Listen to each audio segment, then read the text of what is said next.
Hello बच्चों, तो हम आज पढ़ने जा रहे हैं एम्पियर सर्किटल लॉ के बारे में। देखिए, ये भी टॉपिक अपना अलग वेटेज रखता है। तो इससे बायोट सेवर्ट लॉ से ये अलग नहीं है, लगभग दोनों ही मैग्नेटिक फील्ड और करंट के बीच में रिलेशन देते हैं। ठीक है, तो वहां में हमने सीखा एक स्मॉल करंट एलिमेंट की वजह से किसी पॉइंट पी पे, जो कि आपके करंट कैरिंग कंडक्टर से आर डिस्टेंस पे था, तो वहां पे मैग्नेटिक फील्ड का मैग्नीट्यूड कैलकुलेट करते थे। अब एम्पियर सर्किटल लॉ क्या है? अब यहाँ पे क्या है कि इसका जो स्टेटमेंट है, पहले वो स्टेटमेंट देख लेते हैं। स्टेटमेंट इसका ये कहता है कि अगर हम जो मैग्नेटिक फील्ड किसी भी क्लोज पाथ के अराउंड है, अगर उसका लीनियर इंटीग्रल ले लें तो उतना ही होगा जितना कि करंट होगा, बस उसका म्यू नॉट टाइम्स होगा। तो स्टेटमेंट पर अगर हम लिखें तो लिख सकते हैं the line integral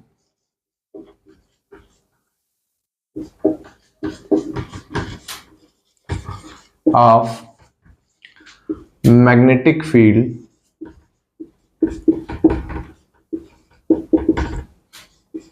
around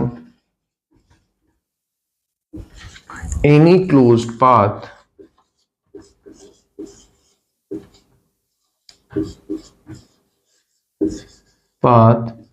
is equal to mu naught times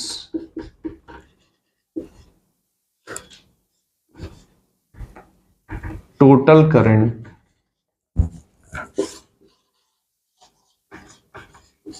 enclosed by closed curve।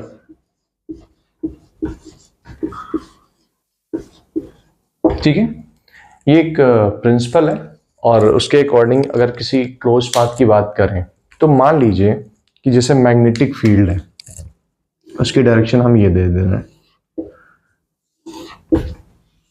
ठीक है, अब मैग्नेटिक फील्ड के अराउंड मतलब एक हमने क्लोज कर्व ले लिया, एम्पियरन लूप बना लिया। मान लीजिए ये लूप बना लिया, ठीक है, ये एम्पियरन लूप बना लिया।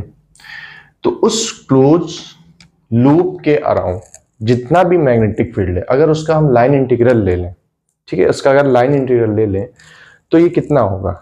अगर अकॉर्डिंग टू स्टेटमेंट देखें तो अकॉर्डिंग टू स्टेटमेंट हमारा लाइन इंटीग्रल, यानी इसको बी डॉट डी एल से रिप्रेजेंट करते हैं। अब यहाँ पे देखेंगे डॉट प्रोडक्ट है, ठीक है, यहाँ पे तो अगर हम डॉट प्रोडक्ट को सिंप्लीफाई करते हैं तो ए डॉट बी क्या होता है? ए बी कॉस थीटा के बराबर होता है। फिर ये कितना होगा? जो भी स्टेटमेंट लिखा, mu naught times total current I, ये आपका प्रिंसिपल बन जाता है। ठीक है, तो अब कुछ बातें आप जान लीजिए इसके बारे में।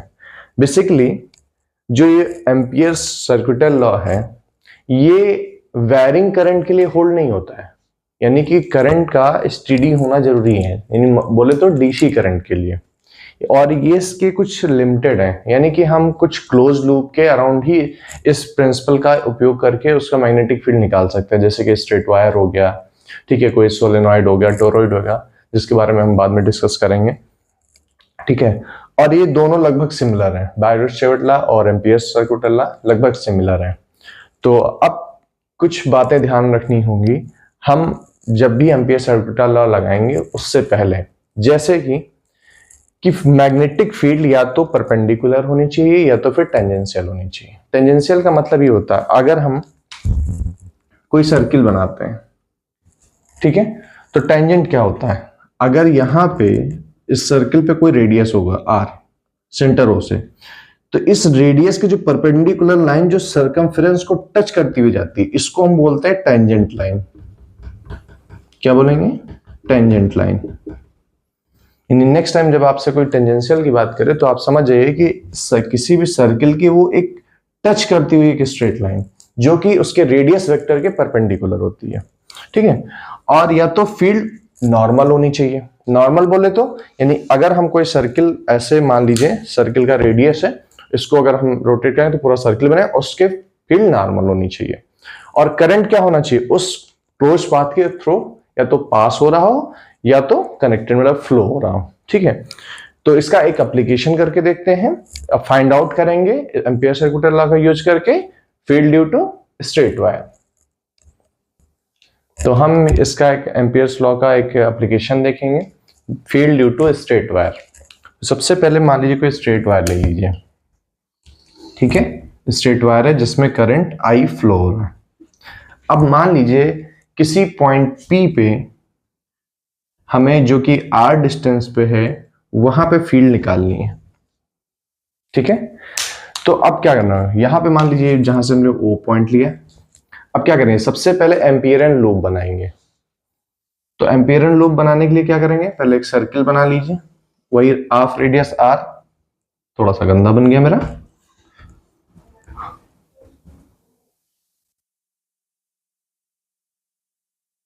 ठीक है। ये इसका रेडियस उतना ही है जितना R है। अब ये जो है एक क्लोज लूप बन गया। तो क्लोज लूप की वजह से मान लीजिए इस पॉइंट पे हमने एक स्मॉल एलिमेंट dl ले लिया। तो अब देखिए फील्ड की जो डायरेक्शन है ये टेंजेंशियल होनी चाहिए, मान लो मैग्नेटिक फील्ड B और dl जो है सेम डायरेक्शन में, तो dl भी उसी डायरेक्शन में और मैग्नेटिक फील्ड भी टेंजेंशियल होने की वजह से, तो dl और मैग्नेटिक फील्ड के बीच में एंगल कितना बन जाएगा, थीटा यहाँ पे 0 डिग्री बन जाएगा, ठीक है, 0 डिग्री, थोड़ा सा बड़ा लिख दे रहे हैं, ठीक है। तो अब हमें करना क्या है, पहले हमने एक वायर लिया और उसे P पॉइंट पे, P तो गायब ही हो गया है, फिर से फ्रेश लिख दे रहा हूं P, हाँ, तो P पॉइंट पे जो कि हमारे वायर से R डिस्टेंस पे है और वहां पे हमें फील्ड B पता करनी है। तो अब यहाँ पे एम्पियर्स लॉ का यूज करें, तो एम्पियर्स लॉ क्या कहता है कि linear integral of B dot dl is equal to mu naught times total current I।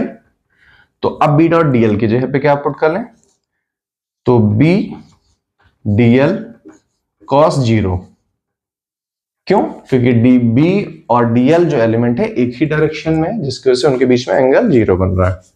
ये म्यू नॉट I के बराबर होगा, चूंकि B कांस्टेंट है बाहर ले लेंगे, तो dl और cos 0 की वैल्यू 1 होती है, तो dl का इंटीग्रेशन करेंगे और जो कि होगा म्यू नॉट I के बराबर। अच्छा dl क्या है, एक छोटा सा एलिमेंट है इस सर्किल का, इस एम्पियरन लूप का जो है एक छोटा सा पार्ट है। अगर हम इंटीग्रेट करते तो इंटीग्रेशन बेसिकली क्या करें, इस पूरे सर्किल, इस लूप को पूरा कवर करेंगे और लूप का टोटल लेंथ कितना होगा उसके सरकमफेरेंस के बराबर, और किसी भी सर्किल का सरकमफेरेंस क्या होता है 2 पाई r। तो यहां पे वैल्यू क्या हो जाएगी, b dot 2 pi r is equals to mu naught I। यहां से हमें मैग्नेटिक फील्ड B की वैल्यू पता चलती है mu naught I by 2 pi R। अगर आपको याद हो तो बायोट-सेवर्ट लॉ में भी field due to straight wire बिल्कुल सेम फार्मूला आता है, ठीक है। अब यहां पे आप फार्मूले में एक चेंज भी कर सकते हैं अपने सुविधा के लिए। पहले समझ लेते हैं, I आपका करंट है,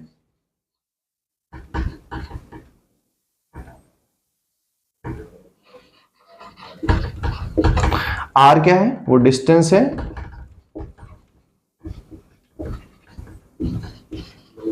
जहां पे आपको मैग्नेटिक फील्ड B कैलकुलेट करना है। बाकी म्यू नॉट और 2 पाई आपके कांस्टेंट हो जाता है, म्यू नॉट आपका परमेबिलिटी हो जाता है, लेकिन हमें वैल्यू पता होती है म्यू नॉट बाई 4 पाई की, और यहां पे है म्यू नॉट बाई 2 पाई। तो क्या कर सकते हैं, ये सकते हैं कि दो ऊपर नीचे से मल्टीप्लाई कर दें। तो अगर हम इसको मॉडिफाई फार्मूला बनाना चाहें तो आप ऐसे भी लिख सकते हैं, अगर दो ऊपर मल्टीप्लाई करें, दो से नीचे मल्टीप्लाई करें, तो 2 mu naught I by 4 pi R हो जाएगा।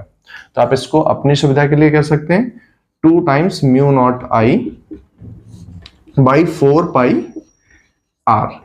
अब यहां से आपको म्यू नॉट बाई 4 पाई की वैल्यू 10 की पावर -7 पुट कर सकते हैं, जो कि आपके लिए कैलकुलेशन में इजी होगा, ठीक है। तो ये एप्लीकेशन है। तो देखते हैं दोनों में ही सेम फील्ड आई है, अगर हम बात करें बायोट-सेवर्ट लॉ की और बात करें एम्पियर्स लॉ पे। तो इस क्लास में इतना ही रखते हैं, मिलते हैं नेक्स्ट क्लास में। Okay, all the best, thank you.